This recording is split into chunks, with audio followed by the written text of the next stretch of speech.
प्राचीन समय की बात है। एक शांत से गांव में अर्जुन नाम का एक व्यक्ति रहता था। वह एक मेहनती किसान था जिसने अपनी पूरी जिंदगी अपने परिवार के लिए समर्पित कर दी थी। उसकी पत्नी का निधन तब हो गया था जब उनका बेटा वीर बहुत छोटा था। अर्जुन ने अकेले ही वीर को पाला पोसा। वह अपने बेटे से बेहद प्यार करता था, लेकिन कभी भी अपने भावनाओं को जाहिर नहीं कर पाता था। उसे लगता था कि भावनाएं दिखाना कमजोरी होती है, और इसी वजह से उसने अपने दिल की सारी भावनाएं अंदर ही दबा रखी। वीर एक होनहार और संवेदनशील लड़का था, जो हमेशा अपने पिता के स्नेह और प्रशंसा के लिए तरसता था। वह अर्जुन की कड़ी मेहनत और जीवन के प्रति समर्पण की बहुत इज्जत करता था, लेकिन अपने पिता से दूरी महसूस करता था। अर्जुन दिन भर खेतों में काम करता और वीर खिड़की से उन्हें देखता मन ही मन अपने पिता के साथ कुछ समय बिताने की चाहत रखता। लेकिन दोनों के बीच एक अनकही दूरी थी, जो समय के साथ और बढ़ती गई। जैसे जैसे वीर बड़ा हुआ, उसने पढ़ाई में दिलचस्पी लेनी शुरू की और गांव से बाहर निकलकर शहर में पढ़ाई करने का सपना देखा। वह दुनिया देखना चाहता था और जीवन में कुछ अलग करना चाहता था।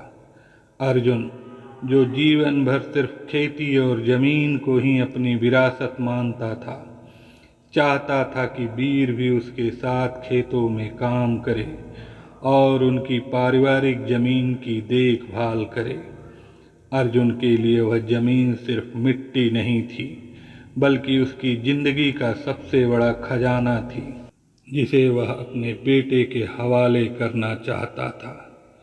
एक शाम जब अर्जुन खेत से थका हारा घर लौटा, तो उसने वीर को खाने की मेज पर नहीं पाया। वीर अपने कमरे में बैठा था, खिड़की से दूर क्षितिज को देखता हुआ। अर्जुन उसके पास गया और कहा, तुम खाना खाने क्यों नहीं आए? वीर ने हल्की आवाज में जवाब दिया, बाबा, मैं सोच रहा था, मैं शहर जाकर पढ़ाई करना चाहता हूँ। मैं कुछ बड़ा करना चाहता हूँ। अर्जुन का दिल धक से रह गया। उसे हमेशा इस पल का डर था।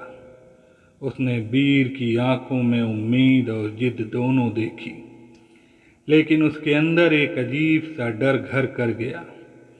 अर्जुन ने अपनी भावनाओं को दबाते हुए गुस्से में कहा, पढ़ाई? और इस जमीन का क्या होगा? यह घर तुम्हारा है, यही तुम्हारा भविष्य है। वीर ने सर झुका लिया। उसकी आंखों में आंसू आ गए। उसने धीमी आवाज में कहा, बाबा, मैं किसान नहीं बनना चाहता। मैं कुछ और करना चाहता हूँ। दुनिया में इससे भी ज़्यादा कुछ है। अर्जुन चुप रहा, दिल से टूटा हुआ महसूस कर रहा था। वह अपने बेटे से कहना चाहता था कि वह उसे खोने से डरता है। वह चाहता है कि वीर उसके साथ रहे, लेकिन उसके कठोर स्वभाव ने उसे रोके रखा। उसने सिर्फ इतना कहा, दुनिया सपने देखने वालों के लिए आसान नहीं होती वीर, यह तुम जल्दी समझ जाओगे। बात वहीं खत्म हो गई और उनके बीच की दूरी और बढ़ गई। समय बीतता गया और वीर ने अपनी पढ़ाई पर ध्यान देना शुरू कर दिया। उसने शहर में पढ़ाई के लिए आवेदन किया और एक दिन उसे एक प्रतिष्ठित विश्वविद्यालय से स्वीकृति पत्र मिल गया। वह खुश था, लेकिन अंदर से उसके दिल में एक अजीब सी बेचैनी भी थी। उसे पता था कि उसके पिता खुश नहीं होंगे, लेकिन यह उसका सपना था। एक शाम वीर ने हिम्मत जुटाई और अर्जुन से कहा, बाबा, मुझे विश्वविद्यालय में दाखिला मिल गया है। मैं अगले महीने जा रहा हूँ।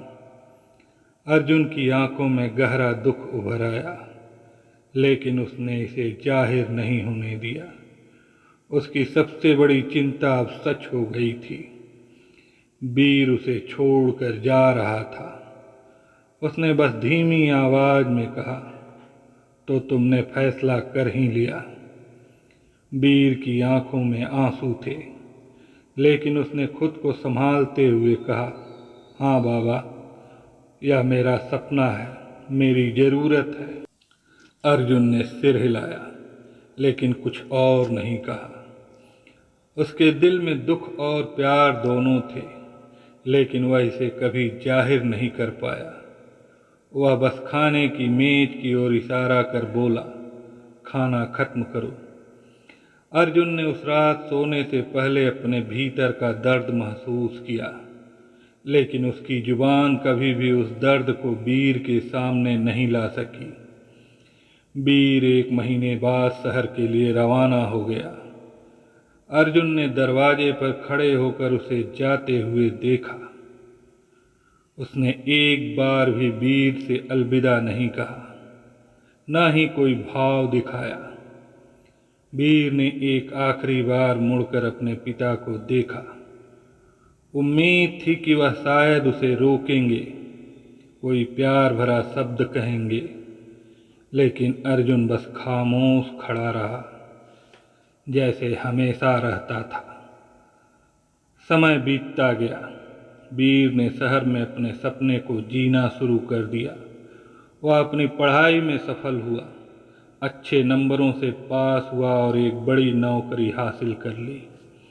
वह अपने पिता को चिट्ठियां लिखता, लेकिन अर्जुन के जवाब हमेशा छोटे, सीधे और बिना किसी भावना के होते थे। वीर कुछ सालों बाद गांव भी लौटा, लेकिन हर बार उनके बीच का मौन और गहरा होता गया।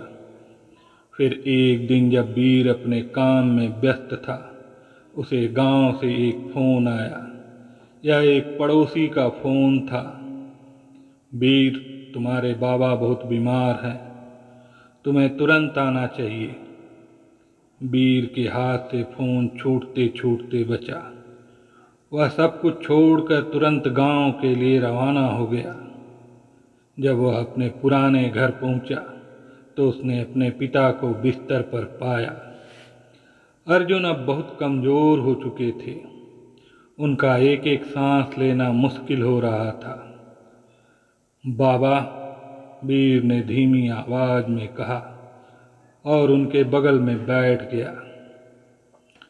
अर्जुन ने धीरे से अपनी आंख खोली।